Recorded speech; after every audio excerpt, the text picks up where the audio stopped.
Hello, I'm Severn Suzuki speaking for ECHO, the Environmental Children's Organization.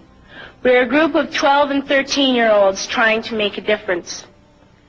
Vanessa Seti, Morgan Geisler, Michelle Quigg, and me. We've raised all the money to come here ourselves, to come 5,000 miles to tell you adults you must change your ways. Coming up here today, I have no hidden agenda. I am fighting for my future. Losing my future is not like losing an election or a few points on the stock market. I am here to speak for all generations to come. I am here to speak on behalf of the starving children around the world whose cries go unheard. I am here to speak for the countless animals dying across this planet because they have nowhere left to go. I am afraid to go out in the sun now because of the holes in our ozone. I am afraid to breathe the air because I don't know what chemicals are in it. I used to go fishing in Vancouver, my home, with my dad, until just a few years ago we found the fish full of cancers. And now we hear of animals and plants going extinct, every day vanishing forever. In my life, I have dreamt of seeing the great herds of wild animals, jungles and rainforests full of birds and butterflies. But now I wonder if they will even exist for my children to see. Did you have to worry of these things when you were my age? All this is happening before our eyes, and yet we act as if we have all the time we want and all the solutions.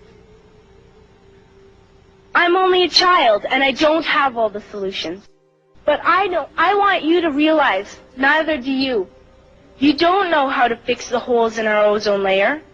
You don't know how to bring the salmon back up in a dead stream. You don't know how to bring back an animal now extinct. And you can't bring back the forest that once grew where there is now a desert. If you don't know how to fix it, please stop breaking it. Here, you may be delegates of your government, business people, organizers, reporters, or politicians, but really, your mothers and fathers, sisters and brothers, aunts and uncles, and all of you are someone's child. I'm only a child, yet I know we are all part of a family, 5 billion strong, in fact, 30 million species strong. And borders and governments will never change that. I'm only a child, yet I know we are all in this together and should act as one single world towards one single goal. In my anger, I am not blind, and in my fear, I am not afraid of telling the world how I feel.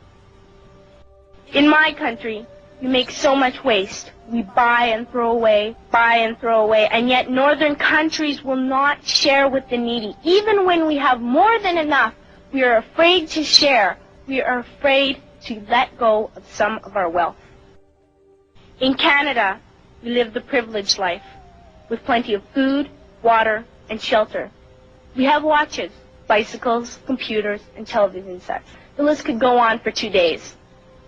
2 days ago, here in Brazil, we were shocked when we spent time with some children living on the streets. This is what one child told us. I wish I was rich. And if I were, I would give all the street children food, clothes, medicines, shelter, and love and affection.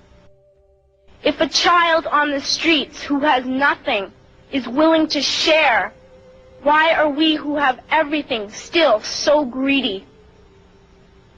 I can't stop thinking that these are children my own age, that it makes a tremendous difference where you are born. That I could be one of those children living in the favelas of Rio.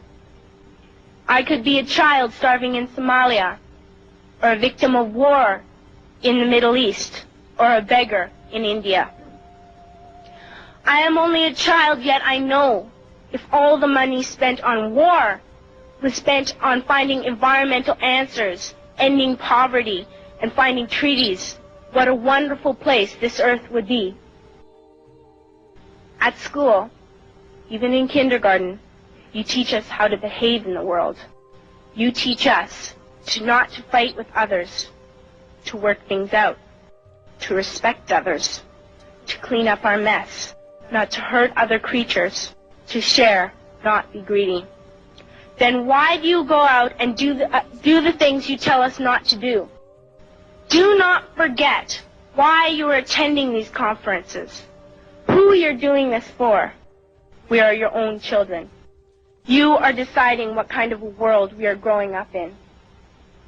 Parents should be able to comfort their children by saying, everything's going to be all right.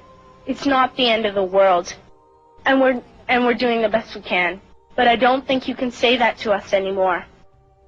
Are we even on your list of priorities? My dad always says, you are what you do, not what you say. Well, what you do makes me cry at night. You grown-ups say you love us, but I challenge you, please, make your actions reflect your words. Thank you.